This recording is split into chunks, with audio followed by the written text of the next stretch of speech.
We've protected our world by towers. They were made from blood and pain. Nevertheless, they tore them all down. Yet, we built them up again.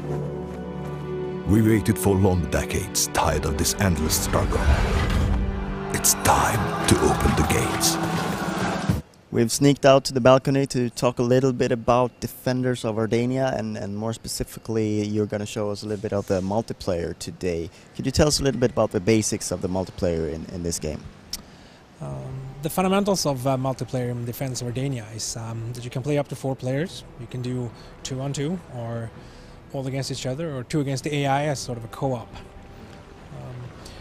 The thing is, you can build your towers, you can build your units, you can send them against the enemy, or and you can also use the spells, just like in the single player, but you have a smarter enemy this time, hopefully, depending who you're playing on.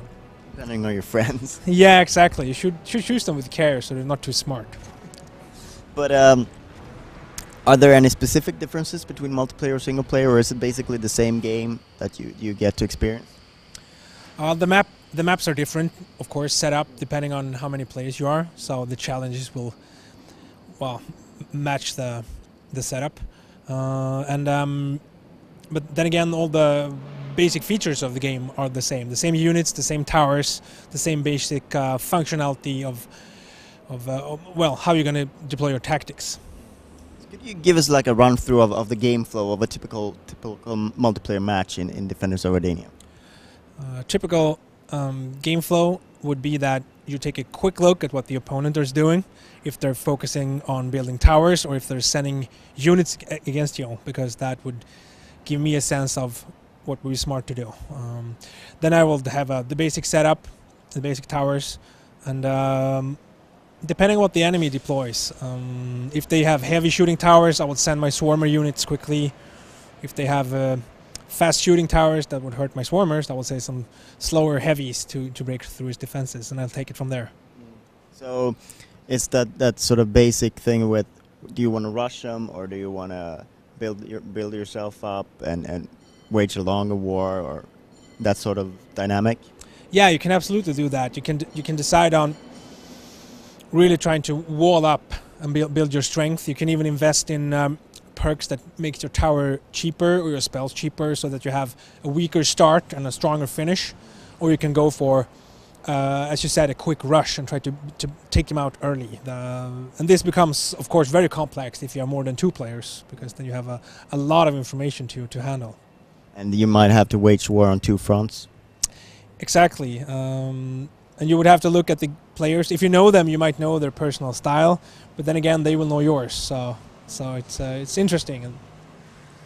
How are you experienced? Like, I understand you've played a lot of games, multiplayer against other people. How different is it depending on who's playing, and how much variation is there?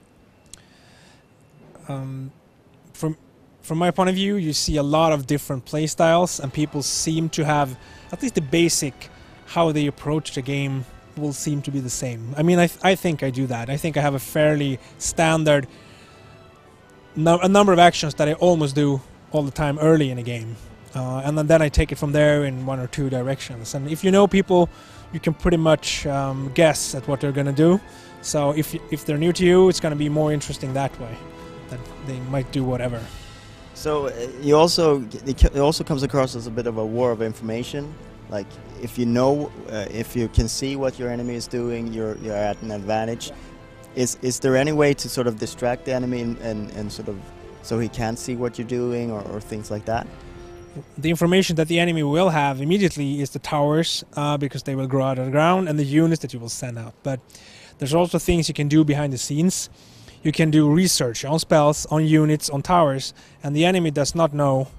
They only see that you're not doing anything obvious, which means that you're researching something, but they will not know if it's spells or towers or unit that will show itself later. So, but then again, you can do the same thing.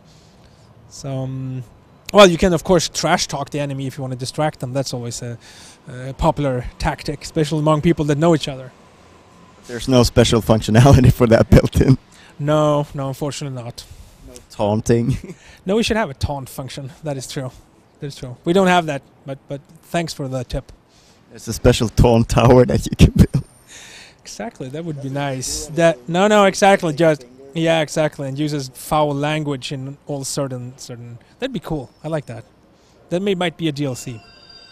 Now, we start the battle.